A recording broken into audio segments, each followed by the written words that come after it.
787 بڑھائے یہ نا، کم تو نہیں کیا، یہ کیوں نہیں گو تھرو ہو رہی ہے؟ لڑے بھی پھر آگے بھائی اللہ نے کوڈ بتایا ہے، سلام علیہ محمد وعلیہ محمد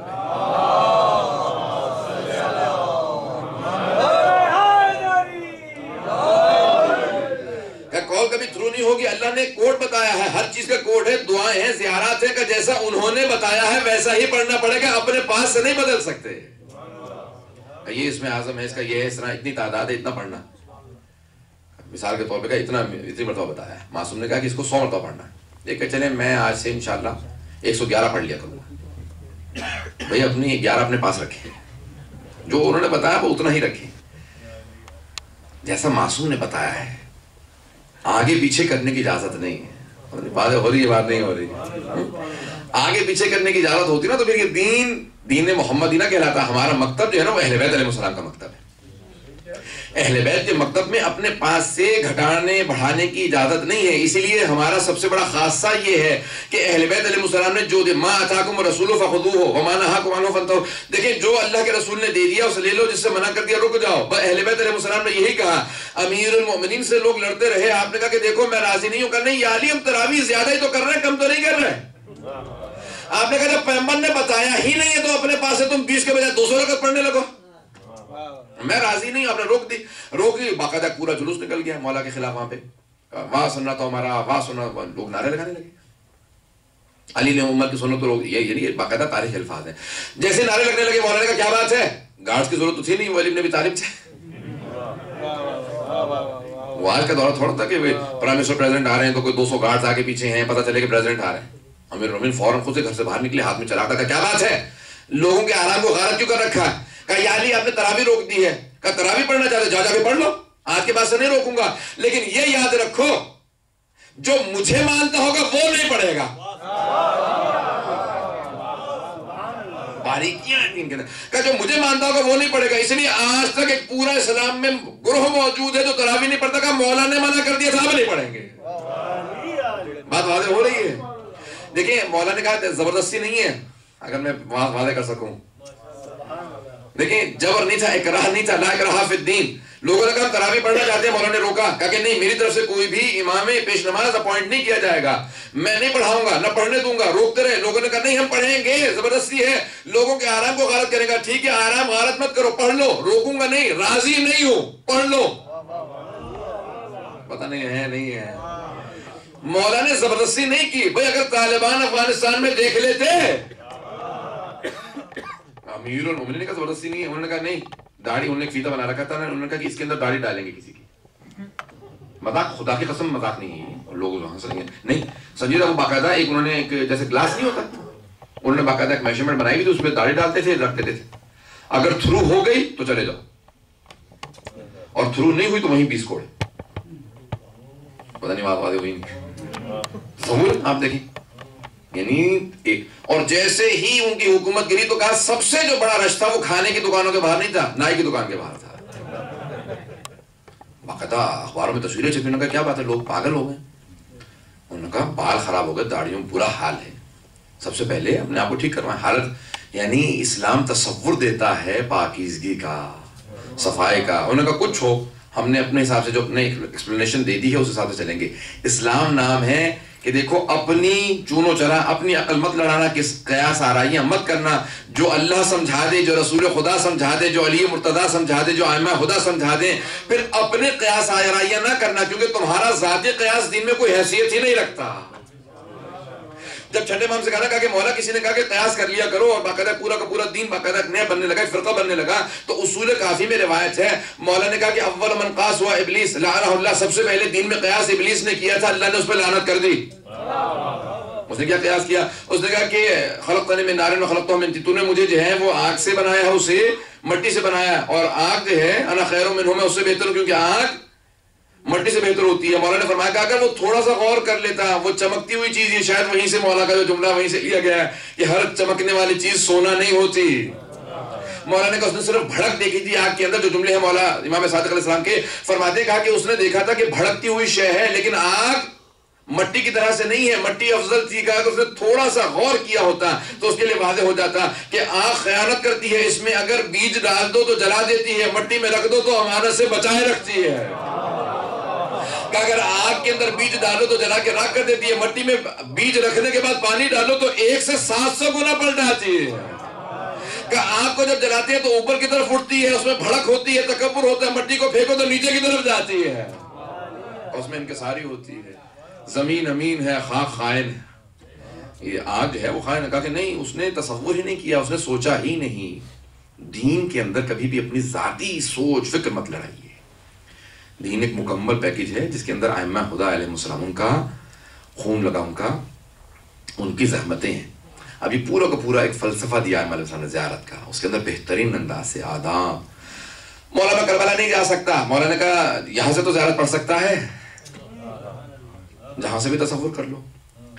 آداب، اور اس طرح سے زیارت پڑھو کہ زیارت کر رہے ہو، نہیں واضح کر پایا میں، اس طرح سے زیارت پڑھو کا آداب میں۔ اسی لیے ہم دور سے بھی زیارت کرتے ہیں تو بیٹھ کے نہیں، کھڑے ہو جاتے ہیں کہ احترام۔ ہمارے مراجع کہتے ہیں سب سے بڑی جو چیز ہمارے پاس ہے وہ ہے زیارت۔ کسی بھی مرجع کے پاس چلے جائیں گے 2 کام ضرور کرتے ہیں، ایک نماز تہجد اور دوسرے زیارت عاشورہ۔ ہر روز پابندی سے اگر زیارت عاشورہ نہ پڑھو تو کچھ نصیب نہیں ہوتا، کہ جو کچھ ہے وہ زیارت سید الشہداء کے صدقے میں نصیب ہوتا ہے۔ جو مقامات ملتے ہیں یہ زیارت۔ جب آقا بہجت سے پوچھا گیا کہ آقا یہ مقامات کیسے نصیب ہوتے ہیں؟ کہ بغیر زیارت عاشورہ کے کچھ نصیب نہیں ہوتا۔ کہ میں جب تک نجف میں رہا ہر روز حرم امیر المؤمنین میں فجر کے بعد جا کے زیارت عاشورہ پڑھتا رہا۔ جب کربلا جاتا تھا تو وہاں کہ ہمیشہ حرم میں نے زیارت عاشورہ پڑھی اور پوری پڑھتے تھے، یعنی 100 صلوات کے ساتھ، یعنی یہ باقاعدہ 100 یعنی باقاعدہ یہ باریکیاں۔ نہ پڑھ سکو زیارت جامع کبیرہ ہے، نہ پڑھ سکو زیارت وارثہ کا چھوٹی سی زیارت، کہ کچھ نہ کر سکو، نماز کے بعد زیارت یاد نہیں ہوتی۔ کا بہت سے لوگ کہتے ہیں مجھے زیارت یاد نہیں ہوتی ہے، بچے ہیں بہت سے لوگ کہتے ہیں نہیں زیارت نہیں یاد ہوتی۔ کہ کچھ نہیں کر سکتے، نماز کو تمام کرو، کربلا کا رخ کرو، انگلی کا اشارہ کر کے دو السلام علیکہ یا ابا عبداللہ، اتنا تو یاد ہو سکتا ہے۔ میں نے بہت سوچا یہ نمازی کے بعد کیوں کہو السلام علیکہ یا ابا عبداللہ؟ سارے مجمع کی توجہ ہے میرے ساتھ، یہ نمازی کے بعد ضروری کیوں ہے کہ کہو السلام علیکہ یا ابا عبداللہ؟ مولا مجلس کے بعد تو ہم زیارت پڑھ لیتے، کہا نماز کے بعد کیوں ضروری ہے؟ کہا دیکھو نماز کے اندر فوراً بات ہو گیا السلام علیکہ یا ابا عبداللہ الحسین، اے ابو عبداللہ الحسین آپ پہ سلام ہو، اے عبداللہ کے بابا آپ پہ سلام ہو۔ عبداللہ یعنی بندگی کرنے والا، اللہ کی بندگی کرنے والا، اللہ کا بندہ، یعنی اب قیامت تک کے لیے جو بھی عبادت کرے گا ہر عبادت کرنے والے کے باپ کا نام حسین ہے۔ جو بھی عبادت کرے گا قیامت تک ہر عبادت کرنے والے کے باپ کا نام حسین ہے۔ اس لیے ایک مرتبہ ضرور کہو مولا اگر آج یہ نماز باقی ہے، عبادت باقی ہے، تو حسین ابن علی آپ کی وجہ سے باقی ہے۔ اس لیے فوراً جا کے کہو السلام علیکہ یا ابا عبداللہ۔ اللہ اکبر، یہ مقام ہے۔ اندازہ تب ہوگا جب آپ ایک مرتبہ دل جھکے اور فوراً ہر جگہ پہ دیکھیں، ہر مناسبت پہ ائمہ علیہ السلام نے ہر مناسبت پہ۔ میں بچپن میں سوچا کرتا تھا یہ کیا وجہ ہے، حتیٰ خوشی کے مواقعوں پہ بھی زیارت ہے سید الشہداء کی۔ آپ نے غور کیا؟ نیمہ شعبان پہ ہے، ولادت ہے 12 امام کی، نیمہ شعبان اس کو عید کہا گیا، 12 السلام کی ولادت کو، اس پہ بھی زیارت ہے امام حسین السلام کی۔ شب قدر میں بھی زیارت ہے امام حسین کی۔ عید پہ، عید الفطر پہ، عید الاضحیٰ پہ زیارت ہے، ہر مناسبت پہ زیارت ہے سید الشہداء۔ یوم عرفہ پہ زیارت ہے سید الشہداء کی، روز عاشور پہ، 40 پہ، ہر مناسبت پہ زیارت ہے سید الشہداء کی۔ فرماتے کہا کیوں؟ کہ جب بھی سید الشہداء کی زیارت کو یاد کرو گے کربلا ضرور یاد آئے گی۔ کہ کربلا کو یاد کرو گے تو سمجھ میں آئے گا کہ دین بچا ہے، یہ آج اگر آپ عمل کر رہے ہیں دین پہ تو کسی حسین کے خون کا صدقہ ہے، خون حسین کا صدقہ ہے کہ آج دین پہ لوگ عمل کر رہے ہیں۔ بات واضح ہو رہی ہے حضرات؟ آج دین باقی ہے تو سید الشہداء کی اس قربانی کا صدقہ ہے۔ آج یہ پوری شریعت باقی ہے، آج ہر چیز باقی ہے، حتیٰ کلمہ اگر باقی ہے تو سید الشہداء کی قربانی کا صدقہ ہے۔ کوئی کلمہ گو نہ ہوتا، سب کچھ ہوتا، توحید ہوتی، ذات توحید ہوتی، عدل ہوتا، نبوت ہوتی، امامت ہوتی، قیامت ہوتی، لیکن کوئی ماننے والا نہ ہوتا۔ اگر آج ماننے والے ہیں عقائد کے تو حسین کی قربانی کا صدقہ کے ماننے والے ہیں۔ اللہ کو کوئی کسی چیز کا ماننے والا نہ ہوتا، اگر حسین ابن علی وہ ہاتھ دے دیتے بیعت کے لیے تو دین ختم ہو جاتا، ہر چیز ختم ہو جاتی۔ اسی لیے کہا سب سے زیادہ اہتمام ہے حسین ابن علی کی زیارت کا۔ بات واضح ہو رہی ہے لوگوں کے لیے؟ کتنی باریکیاں ہیں۔ باواضح بلند صلاۃ پڑھیں گے محمد والے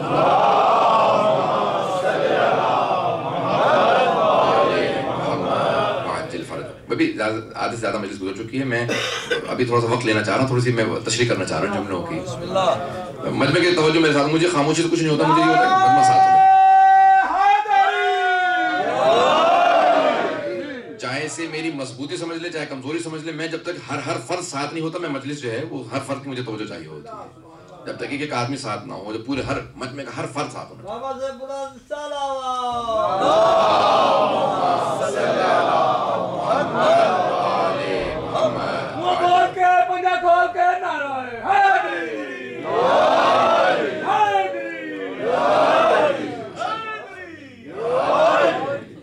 توجہ ہے نا.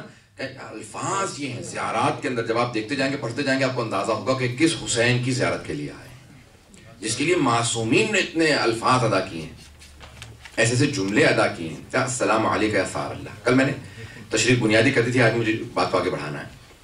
دیکھیں ائمہ علیہ السلام کہ السلام علیکہ یا ثار اللہ، سلام اس حسین پہ کہ جس کے خون کا بدلہ لینے والا خود خدا ہے. کسی کی اتنی عظمت ہو کہ خدا کہے کہ حسین آپ کے خون کا بدلہ میں لوں گا. میں نے بہت سی ڈکشنری دیکھی ہیں اس موضوع کے اوپر، مجمع البحرین کو دیکھا ہے، فیومی کی باقاعدہ، مصباح المنیر کو، سب کہ یہ ثار لفظ یعنی انقلاب برپا کرنا ہوا. انہوں نے کہا کہ نہیں، اس کی بنیاد، اس کا ماخذ کیا ہے. زیادہ تفصیل میں نہیں جاؤں گا، میں ایک ادبی بحث شروع کرنا چاہتا ہوں. بڑے بڑے علماء کی بحثیں دیکھی ہیں، یہاں تک کہ کتابوں کی جو اس کی تشریحات ہیں علماء نے لکھی ہیں، بڑے بڑے علماء نے تو تشریحات لکھی ہیں. کہ جب کسی کا قتل ہو جاتا تھا نا، جو اس کے خون کا دعوے دار ہوتا تھا کہ یہ ہمارا آدمی مارا گیا ہے، اس کے خون کا ہمیں بدلہ چاہیے، ہم چاہتے ہیں کہ جس نے اس کا قتل کیا ہے اس سے ہم دو چیزیں اسلام میں، قصاص ہے یا دیت ہے. یعنی آپ کیا کریں گے کہ یعنی اس کو باقاعدہ خون کے بدلہ خون ہے، اس کو مار دیا جائے گا، یا دیت ادا کرے گا. 100 اونٹ ہے اس قیمت جو تقریباً آج کل اگر معلوم کریں گے تو وہ تقریباً 2-3 لاکھ ڈالر بن جائے گی. تو کہا یعنی کمپنسیشن دے گا یا پھر اس کے خون کے بدلے خون دیا جائے گا. توجہ ہے سارے مجمع کی. اگر کوئی آدمی مارا گیا، کسی نے قتل کر دیا گا، تم نے ہمارے آدمی قتل کیا ہے، اس کے بدلے میں یا تمہیں مارا جائے گا یا اس کے بدلے میں تم کمپنسیشن دو گے، قصاص ہے یا پھر اس کا باقاعدہ. یہ پورا سلسلہ اسلام کے اندر پورا ایک نظام ہے جس کے میں فقہی بحثوں میں نہیں جا سکتا. اب یہ پورا کا پورا اسلام نے ایک نظام رکھا ہے کہ قصاص ہے، فلکم فی القصاص حیات یا اولی اے عقل والو تمہارے لیے قصاص کرنا حیات ہے. تو پورا اللہ نے ایک سلسلہ رکھا ہے کہ اللہ نے کہا کہ دیکھو یہاں اس کا بلڈ منی دیا جائے گا، اس کے اندر باقاعدہ تم قتل کر دی جاؤ گے یا اس کے بدلے میں تمہیں قتل کیا جائے گا یا پیسے دو گے. تو اللہ سبحانہ و تعالیٰ نے کہا کہ حسین ابن علی وہ ہے کہ دیکھو ہر آدمی کے رشتہ دار کہتے ہیں کہ اس کے خون کا بدلہ ہم لیں گے، یہ ہمارا بڑا تھا، اس کے خون کا بدلہ ہم لیں گے. وہ میرا بھائی تھا، میرا باپ تھا، میرا بیٹا تھا. جو آدمی مارا جاتا ہے کہا اس کے خون کا بدلہ ہم تم سے طلب کرنے آئے ہیں. تمہارے خاندان کے ایک آدمی نے ہمارے خاندان کے ایک آدمی کو مار دیا ہے، ہم اس کے خون کا بدلہ لینے آئے ہیں. اللہ نے کہا کہ السلام علیکہ یا ثار اللہ. امام صادق کہتے ہیں کہ دیکھو اللہ کہتا ہے کہ حسین ابن علی اس ذات کا نام ہے جس کے خون کا طلبگار خود خدا ہے. اللہ نے کہا اس کے خون کا بدلہ میں خود لوں گا. اللہ اکبر. کون ہے حسین ابن علی وابن ثارہ؟ اور یہ صرف وہ نہیں ہے کہ وہ خود ثار اللہ ہیں، بلکہ ان کے والد وہ ہیں علی ابن ابی طالب، وہ ہیں کہ جس کے خون کا بدلہ اللہ نے کہا کہ میں مانگوں. خود علی ابن ابی طالب کبھی وہ اتنا مظلوم ہو. ہمارے احادیث ہیں جس کے اندر معصوم نے کہا کہ کبھی بھی کچھ چیزوں کا کیا کچھ گناہوں کے فوراً اثرات ہوتے ہیں. انہوں نے کہا کہ وہ جس کا کوئی ساتھ دینے والا نہ ہو، جس کی آہ کو کوئی سننے والا نہ ہو، جس کا کوئی ساتھ دینے والا نہ ہو. کہا کہ یہ سوچے کہ اس کا تو کوئی ہے ہی نہیں، اس میں جو مرضی ظلم کر لوں. کہ خبردار، معصوم فرماتے ہیں خبردار اس پہ کبھی ظلم نہ کرنا جس کا کوئی نہ ہو. اللہ اکبر. دیکھیں امام حسین کہتے ہیں، جب آپ نوحے میں پڑھتے ہیں تو کہتے ہیں کہ بےکس حسین کہتے بےکس حسین مظلوم حسین، بےکس جس کا کوئی نہ ہو، جس کے سب لوگ مارے جائیں، بھائی بھتیجے بھانجے اصحاب. بےکس بے بس نہیں کہہ سکتے. خبر یہ استعمال نہ کریں لفظ کبھی بھی، نوحے میں بھی کبھی استعمال نہیں ہونا چاہیے. بے بس نہیں کہہ سکتے. امام معصوم کو بے بس کہنا جائز نہیں ہے. انہوں نے وعدہ کر سکا کہ نہیں. بے کس یعنی جس کا کوئی نہ ہو، بے بس جس کا بس نہ چلے. پھر امام کیسا جس کا بس نہ چلے؟ وہ نمائندہ الہی ہے، بے بس نہیں ہے امام کسی حال میں. اس کی باریکیوں میں نہیں جا سکتا، اب یہ وقت نہیں ہے میرے پاس. بے بس نہیں کہہ سکتے امام کو. علماء نے پوری بحث کی اس پر کہ بے بس نہیں کہہ سکتے، بے کس ہے یعنی بے کس جس کو کوئی نہ ہو. اور ہمارے ائمہ بالکل تنہا رہ گئے، اکثر لوگ چھوڑ کے چلے گئے یا شہید ہو گئے جو ماننے والے تھے.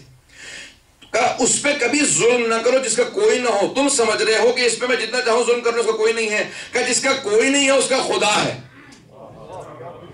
کیسے پیش کروں اس کو؟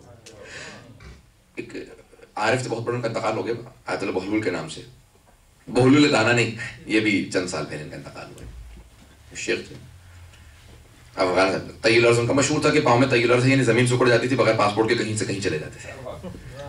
افغانستان میں دیکھے گا، اور سب افغانستان میں نے کئی لوگوں سے پوچھا، انہوں نے کہا افغانستان میں تھے جنگ کے زمانے میں، اور ایک ان کے پاس تھیلا اس میں اپنا سامان رکھتے تھے اور چلے جاتے. اپنے درس اخلاق میں قوم میں کہہ رہے تھے ایک مرتبہ، کہنے لگے کہ میں افغانستان میں تھا تو باقاعدہ وہ رشین جنگ ہو رہی تھی روس کی اور افغانستان کی. اس زمانے میں ایک آدمی انہوں نے ناکا لگا رکھا تھا سپاہی پولیس نے. کہ اتنے میں نے دیکھا کہ ایک آدمی آیا اور وہاں پہ اس نے ناکا بند کیا ہوا تھا. کہ یہ بٹیر کہاں لے کے جا رہے ہو؟ کوئل جو ہوتے ہیں وہاں پہ جنگ ہوتی، وہ لڑواتے تھے، جو کھیلا جاتا تھا اس پہ. تو پولیس والے نے پوچھا کہ یہ کہاں لے جا رہے ہو؟ اس نے کہا نہیں میں نے پال رکھا ہے، میں جواری نہیں. اس نے کہا نہیں مجھے پتا تم کہاں جا رہے ہو. اس نے کہا پنجرا کھولا، ایک مرتبہ بٹیر نکالا، گردن توڑ کے الگ کر کے پھینک دی. کہ جیسے ہی وہ چلا تو میں کھڑا دیکھ ہی رہا تھا کہ اچانک دیکھا کہ پیچھے سے گاڑی آ رہی ہے، وہ رک نہیں سکی، بریک نہیں لگی. جیسے ہی اس نے ٹکر ماری اس کی گردن الگ ہو گئی سپاہی کی. پتہ نہیں بات واضح ہوئی کہ ابھی اس نے ظلم کیا تھا، فوراً اس کا اثر نظر آ گیا. کہ کچھ گناہوں کے اثرات فوراً نظر آتے ہیں، فوراً نظر آتے ہیں. کہ جس کی کوئی دادرس نہ ہو، جس کی کوئی فریاد سننے والا نہ ہو، اس پہ کبھی ظلم نہ کرو. فوراً اس کی فریاد کو خدا سن لیتا. پتہ نہیں توجہ ہے یا نہیں ہے. حسین ابن علی پہ ظلم کرنے والا سوچ ہی رہا تھا میں نے چاروں طرف سے گھیر کے 72 کو مار دیا، اب کون سننے والا ہے؟ اللہ نے کہا کہ او یزید تو سمجھ یہ رہا کہ تو نے ختم کر دیا، یاد رکھ اس خون کے اثرات قیامت تک ختم نہ ہوں گے. یہ سار اللہ ہے، خود خدا اس خون کا بدلہ لینے والا ہے. کبھی بھی کسی کے دامن سے دھبے نہیں دھولیں گے. تم نے یہ جرم جو کیا یہ دھبے کبھی دھول نہیں سکتے. آج تک ہر مجرم کا لوگ دفاع کر لیتے ہیں. کسی بھی امام کے خلاف کسی نے کام کیا نا اس کا دفاع کر لیتے ہیں، لیکن کسی کی جرت نہیں ہے کہ حسین ابن علی کے دشمنوں کو کوئی دفاع کر سکے. پتہ نہیں میں واضح کر پایا کہ نہیں. واضح ہو رہی ہے. ہر امام کے دیکھ لیجیے آپ، مخالفین کا لوگ دفاع کر لیتے ہیں، ان کے ماننے والے فوراً دفاع کر لیں گے کہ نہیں یہ ہوا ہوگا وہ ہوا ہوگا. لیکن حسین ابن علی اس ذات گرامی کا نام ہے کہ جن کے مخالفین میں جرأت نہیں ہے کہ دفاع کر سکے. اور اگر کبھی کوئی کہہ دیتا ہے رضی اللہ عنہ تو وہ خود ہی لعنت اللہ علیہ بن جاتا ہے. اس پہ چاروں طرف سے پوری دنیا سے لعنت ہونے لگتی ہے کہ اس کی اتنی جرأت ہوئی. آپ نے غور کیا حضرات؟ آج تک گالی بن گیا ہے. اور ایک صرف یزید نہیں، کربلا میں ہر آنے والا حسین کی مخالفت میں وہ گالی ہے. کسی ایک کا نام لے لیجیے، فوراً کسی کو کہہ دیں. حتیٰ ہمارے ہاں تو ہے ہی کسی بھی امام کے دشمن. میں کہہ رہا ہوں کہ ان کے ہاں بھی چلے جائیں، ائمہ کے مخالفین کے پاس بھی چلے جائیں، کہیں کہ تو یزید ہے، وہ گربان پکڑ لے گا آپ کو فوراً. تم نے مجھے یزید کیسے کہا؟ بھئی آپ تو مخالف ہی نہیں، آپ کا ایشو کیا ہے؟ کہ نہیں خبردار مجھے یزید کہا، میں برداشت نہیں. آپ غور کر رہے ہیں؟ یہ حسین ابن علی کا میں جو جملہ پیش کرنا چاہ رہا ہوں کہ جو اللہ نے وعدہ کیا، کہا کہ دیکھو سار اللہ ہے، کہ دنیا میں بھی دکھاؤں گا آخرت میں بھی دکھاؤں گا. یہ ہے حسین ابن علی. یہ حسین ابن علی جس کے لیے اللہ نے کہا السلام، یعنی چھٹے امام کرتے ثار اللہ ہے، السلام علیکہ یا ثار اللہ. اللہ اکبر. کون ہے ثار اللہ؟ میں نے کل جملہ پیش کیا تھا کہ امام حسین پہ رونے کا کتنا ثواب ہے. میں اس میں نہیں جا سکتا، دوبارہ میں پیش کر چکا. ان کی زیارت کا کتنا ثواب ہے. 70 حج کا ثواب، بعض جگہوں پہ 700 کا لکھا. اگر یوم عرفہ پہ کرو 1000 حج، 1000 عمرہ، 1000 جہاد، یہ سارے ثوابات کتنے ثواب. اچھا، اور اگر کوئی حسین کے خون کا بدلہ لے تو اس کا ثواب کتنا ہوگا. اس لیے علماء نے کہا کہ حضرت مختار سے متعلق ابھی ذہن میں شبہہ نہ لے کے آئیں. اب دیکھیں وہ پہلا بدلہ لینے والے جو ڈائریکٹ قاتلوں سے بدلہ لیا. اور زیارت کے اندر جملے ہیں کہ آپ جب زیارت پڑھتے ہیں نا، چھوٹے امام کے جملے ہیں اللہم علی قتلۃ الحسین و اصحابہ، آپ یہ جملے پڑھتے ہیں. اور زیارت میں ہے کہ فلعن اللہ امتن قتلت کا ولعن اللہ امتن ظلمت کا ولعن اللہ امتن سمعت بذالک فرضیت بہ.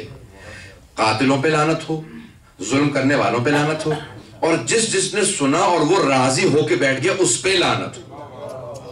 نہیں وعدہ کر سکتا کہ جس نے سنا راضی ہو کے بیٹھ گیا. کوئی ایسا گروہ نہیں تھا جو کہتا تھا ہم راضی ہیں. کسی نے نہیں کہا کہ جس نے خون حسین ابن علی کا بدلہ لیا جا رہا تھا خاموشی اختیار کی کہ ہم نیوٹرل ہیں، کہ ان سب پہ لعنت ہو جو امام حسین کے معاملے میں نیوٹرل تھے. مطلب بات واضح ہو رہی ہے. اب حسین ابن علی کے معاملے میں نیوٹرل نہیں رہ سکتے. اللہ اکبر. آج تک اگر کوئی کہتا ہے میں نیوٹرل ہوں، اس پہ بھی لعنت ہے. میں نے بات واضح کر پا رہا ہوں. میں دیکھیں سید الشہداء کے میدان کربلا کے واقعے کے بعد پورا جو نظام بنا ہے نا وہ یہی نظام بنا ہے، یا امام حسین کے ساتھ ہو یا جناب سید سداد و جناب زینب کی سیرت پہ عمل کرو. اگر ان دونوں کو چھوڑ دو گے تو پھر یاد رکھو پھر یزیدی راستہ ہے جو لعنت کا راستہ ہے، پھر لعنت ہی لعنت ہے. وہ نیوٹرل نہ رہے. خبردار کسی نے کہا کہ میں امام حسین کے معاملے میں نیوٹرل ہوں. یہاں پیغام نہیں دے رہا ہوں، یہ میں پیغام دے رہا ہوں کہ انشاءاللہ آپ پھیلاتے چلے جائیں گے، واضح کرتے چلے جائیں گے انشاءاللہ تعالیٰ. اگر یہ چیزیں اگر واضح ہوتی چلی جائیں ہمارے نوجوانوں کے لیے کہ ہم ائمہ علیہ السلام کے معاملے میں، سید الشہداء کے معاملے میں، جس کے لیے ہر امام نے کہا کہ حسین وہ ہیں، جب 8ویں امام کے جملے ہیں، کہا کہ ہم میرے جد حسین، اے میرے جد حسین، آپ کے غم نے ہماری آنکھوں کو زخمی کر دیا. بہت بڑے جملے. میں مسائل پہ نہیں آیا، 2-3 جملے سن لیجیے، اس کے بعد میں مسائل پہ آؤں. کہا آپ کی شہادت نے ہماری آنکھوں کو زخمی کر دیا. یعنی کتنے بڑے جملے ہیں. کیوں زخمی کر دیا؟ یعنی رو رو کے ہماری آنکھیں زخمی ہو گئی. سید الشہداء کے معاملے میں کوئی کمپرومائز نہیں. میں نے دیکھا کہ یورپ کے اندر 50 سال سے زیادہ لوگوں کو ہو چکا ہے. فرسٹ جنریشن کا یہ 40 سال 50 سال. جتنے لوگ عزاداری سے وابستہ رہے نا ان کی نسلیں بچ گئی، ان کا ایمان بچ گیا. اور جو عزاداری چھوڑ گئے تھے ان کی نسلیں پھر دین سے دور ہو گئی. وابستگی ضروری ہے. سید الشہداء ایک ایسی ہستی کا نام ہے جو حق و باطل میں سب سے بڑا امتیاز ہے. آئیں ذرا جملے دیکھ لیں، اسی پہ بات پہ تمام کرنا چاہتا ہوں. اب سار اللہ کا جو پورا تصور ہے کہ کوئی بدلہ لے گا سید خون حسین کا، کہا کہ آخر زمانے میں 12ویں امام اسلام بدلہ لیں گے. اب کیا مطلب بدلہ لیں گے؟ ایک مطلب بدلہ تو ہو چکا، حرملہ کو مار دیا، عمر صاحب کا سر قلم کر دیا، خولی کو مار دیا، باقاعدہ جلتے ہوئے ڈرم میں اتار دیا شمر کو، سب کو. کیا مطلب ہے؟ دوبارہ بدلہ لیں گے. سید یعنی امام زمانہ آئیں گے، ہر ایک کا بدلہ، ہر امام کے ظلم کا بدلہ لیں گے. کہ اس وقت والوں سے بھی، کیونکہ ہمارے رجعت کا تصور ہے، واضح ہو رہی بات، ہم رجعت کو مانتے ہیں کہ اس وقت والوں سے بھی آج امام زندہ کر کے دوبارہ بدلہ لیں گے، اور آج والوں سے بھی کہ تم مانتے کیوں تھے. ہمارا تصور یہ نہیں ہے کہ ظلم جو ہے وہ اس کو سپورٹ کرنے والا کا کوئی مسئلہ نہیں. ظالم کے ساتھ دینے والے، ماننے والے کے سے بھی محاسبہ کیا جائے گا، احتساب ہوگا. کہ اسی لیے آخر زمانے میں صرف 2 کیمپ رہ جائیں گے، 2 ٹینٹ ہوں گے، 2 خیمے ہوں گے. یا 12ویں امام علیہ السلام کے ماننے والوں کا خیمہ ہوگا یا مخالفین کا. پوری دنیا یا مسلمان، حتیٰ جو مسلمان ہوں گے ان میں بھی یا ماننے والے ہوں گے یا مخالف ہوں گے. اور دیکھتے ہی رہیے آپ، بیچ کا طبقہ ختم ہوتا چلا جا رہا ہے، یا امام کے ماننے والے ہوتے جا رہے ہیں یا مخالف ہوتے جا رہے ہیں. یہی حال کفار میں ہو جائے گا. ہر جگہ پہ صرف 2 ہی کیمپ ہوں گے. باقاعدہ پورا تصور ہے. اگر میں انہیں جملوں پہ تمام کرتا ہوں کہ اگر آپ تصور کریں کہ ایک بدلہ لینے کے لیے جس امام زمانہ علیہ السلام کو ہر ایک نے یاد کیا ہے، جناب ختمی مرتبت نے یاد کیا ہے، امیر المومنین نے یاد کیا ہے، سب نے یاد کیا نا امام زمانہ کو. امام زمانی بنے، ہر ایک نے یاد کیا امام زمانہ کو. جناب سیدہ نے یاد کیا ہے. جب فدق کا معاملہ تھا نا، کسی نے لکھ کے ایک مرتبہ کاغذ پھاڑ دیا تو اس وقت بی بی کو جلالا ایک جملہ کہا کہ آج تم نے میرا حق چھین لیا، لیکن یاد رکھو میرے اس بیٹے حسین کی نسل سے میرا ایک بیٹا مہدی آئے گا. اللہ اکبر. بی بی کتنا آپ کو دکھ ہے، کتنا آپ کو، کہ میرا ایک بیٹا مہدی آئے گا جو میرے ہر ظلم کا بدلہ لے گا. بس 2 جملے سنیے گا میں، کہ میرے ہر ظلم کا. میں جملے پیش کرنا چاہ رہا ہوں کہ بی بی آپ کے گھر میں امیر المؤمنین جیسا شیر خدا موجود ہے، حسن حسین جیسے بیٹے موجود ہیں، لیکن بی بی پھر بھی نہیں کہتی علی بدلہ لیں گے، حسن حسین بدلہ لیں گے. اللہ اکبر. بی بی ہم سب کو تاریخ میں معین مشخص کرنا چاہتی. دیکھو بی بی کیا جملہ کہہ رہی، کہا کہ میرا بیٹا مہدی آئے گا جو میرے ہر ظلم کا بدلہ لے گا. ہر مولا کتنا غم ہے ہر ایک کو. امام حسن مجتبیٰ نے یاد کیا امام زمانہ کو. امام حسین نے جب ایک ننھا سا لاشا ہاتھوں پہ لے کے جا رہے تھے، روایت کے الفاظ ہیں، ایک ننھا سا لاشا تھا ہاتھوں پہ، اور امام حسین علیہ السلام مخاطب کر کے بار بار کہتے تھے، کہا یاد رکھو تم نے میرے بھائیوں کو شہید کر دیا، میرے بیٹوں کو شہید کر دیا، میرے اصحاب کو شہید کر دیا، لیکن یاد رکھو میرا ایک بیٹا مہدی آئے گا جو میرے ہر ظلم کا بدلہ لے گا. جو میرے پہ ظلم کیے تم نے، ہر چیز کا بدلہ لے گا. مولا کتنے الفاظ ہیں. یہاں تک کہ چوتھے امام نے یاد کیا، ہر امام نے یاد کیا ہے. میں ایک روایت کو دیکھ رہا تھا، 5ویں امام فرماتے ہیں، کہا کہ اس روایت کے الفاظ یہ ہیں، کہا کہ جب ایک مرتبہ سید الشہداء کی گردن پہ خنجر چل رہا تھا نا، تو سارے ملائکہ عبادت چھوڑنے لگے. 5ویں امام کی روایت. کہ سارے انبیاء کی ارواح میدان کربلا میں آ گئی تھی. جناب آدم سے لے کے خاتم تک سارے انبیاء کی ارواح آ گئی. ایک مرتبہ سب پہ سلام کرتے جاتے تھے, روتے جاتے تھے, یہاں تک کہ انبیاء رخ موڑتے جاتے تھے کہ یا رسول خدا ہم نہیں دیکھ سکتے حسین کی شہادت کو. یہاں تک کہ پانچویں امام فرماتے ہیں کہ ایک ایسا وقت آیا کہ سارے ملائکہ نے عبادت کو چھوڑ دیا کہ پروردگارا یہ کیسی امت ہے, انہوں نے اپنے ہی نبی کے نواسے کو ذبح کر دیا. پھر امام فرماتے ہیں, چھٹے امام کے دہرہ روایت ہے, آپ نے فرمایا کہ ایک مرتبہ اللہ سبحانہ و تعالیٰ نے 12ویں امام کے نور کو دکھایا, کہا میرے ملائکہ میں اس کے ذریعے اس کے خون کا بدلہ لوں گا, کہا میں اس 12ویں کے ذریعے اس کے خون کا بدلہ لوں گا. کہا پھر ملائکہ کو صبر آیا کہ اچھا بدلہ لیا جائے گا. کوئی برداشت نہیں کر پا رہا تھا. میں پیش کرنا چاہتا ہوں جملے, مسائل بہت سخت ہے سید الشہداء کا. یہاں تک کہ روایت کے الفاظ ہیں کہ جب جناب سیدہ اللہ اکبر بی بی آپ کی عظمتوں کو سلام, بی بی ایک مرتبہ خود جناب ختم مرتبہ کے پاس آتی ہیں, کہتی ہیں بابا جان حسن مجتبیٰ کی ولادت ہوئی, لیکن بابا جان کی جو بچہ ہے نا یہ اکثر اوقات رات کو مجھے آواز دیتا ہے یا امی انا عطشان مادر گرامی میں بڑا پیاسا ہوں. بابا جان میں پانی پی لیتی ہوں, پھر بابا یہ بچہ آواز دیتا ہے یا امی انا غریب مادر گرامی میں بڑا غریب الوطن ہوں. بابا جان یہ آواز دیتا ہے یا امی انا مظلوم مادر گرامی میں بڑا مظلوم ہوں. بابا مجھ سے برداشت نہیں ہوتا. پیغمبر اسلام بھی جانتے ہیں, اب جناب سیدہ جناب رسول خدا امیر المومنین تینوں بیٹھ کے مل کے بہت رو رہے ہیں. امام حسن مجتبیٰ سب یاد کر کے کہا کہ اتنے مصائب آئیں گے حسین ابن علی میں, تاریخ میں کسی نبی پہ اتنے مصائب نہیں ہیں جتنے حسین پہ آئیں گے. اللہ اکبر. اب بس بی بی نے مسلسل دیکھنا شروع کیا کہ برداشت ہے حسین ابن علی. جب سوال کیا امام حسین سے خود امیر المومنین نے, کہا بیٹا حسین اسی میدان کربلا کے اندر جب صفین سے واپس آ رہے تھے, کہا بیٹا اسی میدان کے اندر آپ کو ذبح کیا جائے گا. ابھی میں دیکھ رہا تھا خواب کے اندر جب امام حسن مجتبیٰ کے زانوں پہ سر رکھ کے سو رہے تھے, ایک مرتبہ خواب میں دیکھا, کہا کہ بیٹا میرا بیٹا حسین کہاں ہے. کہا بابا اتنا کیوں گریہ فرما رہے کہ میرے حسین کو بلاؤ. روایت میں جناب عبداللہ ابن عباس کہتے ہیں میں نے دیکھا مولا امیر المومنین بلند آواز سے روتے چلے جاتے تھے, شیر خدا اونچی آواز سے رو رہے تھے, بار بار روتے, کہا میرے حسین کو بلاؤ. کہا بیٹا میں نے ابھی خواب دیکھا اسی میدان میں پورا خون بھرا ہوا اور آپ مجھے آواز دے رہے بابا میری مدد کو آؤ. بیٹا یہ وہی میدان ہے جہاں پہ آپ کو شہید کیا جائے گا. اے حسین جب ایسا وقت آئے گا تو آپ کیا کریں گے؟ کہ بابا میں صبر کروں گا, بابا میں کوئی شکوہ نہیں کروں گا. میرے مولا آگے بڑے بار بار گلے کے بوسے دیتے جاتے تھے, پیشانی کے بوسے دیتے, سینے سے لگاتے, کہا میرا بیٹا حسین تنہ تنہا مارا جائے گا.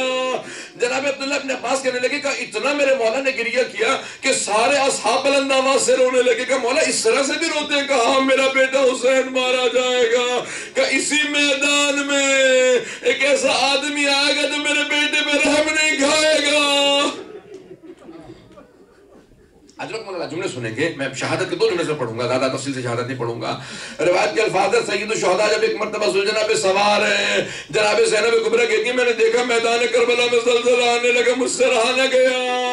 میں نے دونوں ہاتھ سر پہ رکھ کے فوراً ایک مرتبہ خیمے سے باہر نکلی. میں نے چاروں طرف سے دیکھا کہ ایک آدمی بیچ میں لوگ تیر مارتے چلے جا رہے ہیں. جسے تیر نہیں ملتا وہ نیزہ مارتا ہے, جسے نیزہ نہیں ملتا وہ تلوار سے وار کرتا ہے, جسے کچھ نہیں ملتا وہ پتھر مارتا ہے. میں نے دیکھا بیچ میں ایک آدمی ہے, پورے جسم پہ تیر ہے. میں پہچان نہیں سکی لیکن میں نے آواز دی انت اخی, کیا تو ہی میرا باجا ہے حسین ہے, کیا تو ہی میرا بھائی ہے. ایک مرتبہ میرے مولا حسین نے اس حالت میں بھی برداشت نہیں کیا کہ یا زینب ارجعی الی الخیام, اے میری بہن زینب خیمے میں واپس چلی جاؤ. ابھی شمر جب میری گردن پہ تلوار چلائے گا آپ سے برداشت نہیں ہوگا. بس بھی بیوی سے برداشت نہیں ہو رہا. ایک مرتبہ آواز دی اما فیکم مسلم, کیا تم میں کوئی مسلمان نہیں ہے؟ یہ تمہارے نبی کا نواسہ ہے. میری ماں نے چکیاں پیس کے پالا تھا, کوئی حسین کو بچاؤ. اجرکم اللہ. مجھے ماں بہنوں بیٹیوں کے رونے کی آواز آ رہی, میں کہوں گا آپ نے سنا نہ دیکھا تو نہیں ہے. میری بی آقا زادی دیکھ رہی تھی, جناب زینب کبریٰ دیکھ رہی تھی, برداشت نہیں کر پا رہی تھی.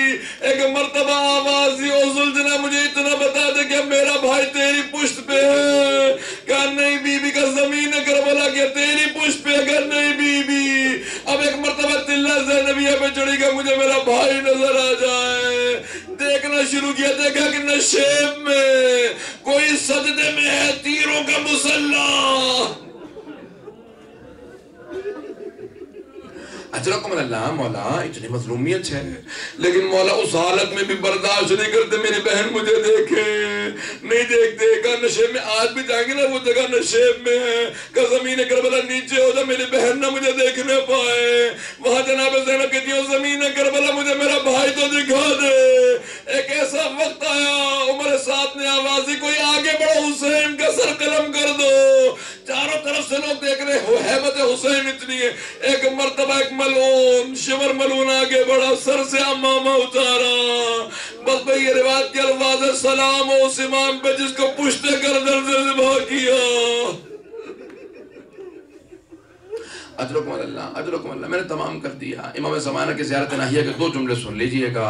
میرے مولا امام زمانہ نے نا ہر عضو کو یاد کیا ہے، جو خون حسین کا بدلہ لینے والا امام ہے نا، کہ سلام ہو میرے جد کے اس کٹے ہوئے گلے پہ، سلام ہو میرے جد کی ٹوٹی ہوئی پسلیوں پہ، سلام ہو۔ ایک ایک عضو کو یاد کرتے جاتے ہیں مولا، ان ٹوٹی ہوئی پسلیوں کو کیوں یاد کرتے ہیں کہ یہ ٹوٹی ہوئی پسلیاں گھوڑوں کی ٹانپوں کے نیچے ٹوٹی ہے، مولا کتنا درد ہے آپ کو۔ پھر کہتے ہیں کہ سلام میرے جد حسین پہ وشمر جالس علی صدرے، جبکہ شمر سینے پہ سوار تھا، آخر میں یہ تھا نیشے مبارک کو پکڑ رکھا تھا، مولا کتنا درد ہے آپ کو۔ ایک مرتبہ امام زمانہ آواز دیں گے کہ اے میرے جد حسین زیارت ناہیہ میں الفاظ ہے کہ وقت نے مجھے بہت بعد میں بھیجا، اگر میں ہوتا میں ضرور وہاں پہ آپ کی نصرت کے لیے آتا۔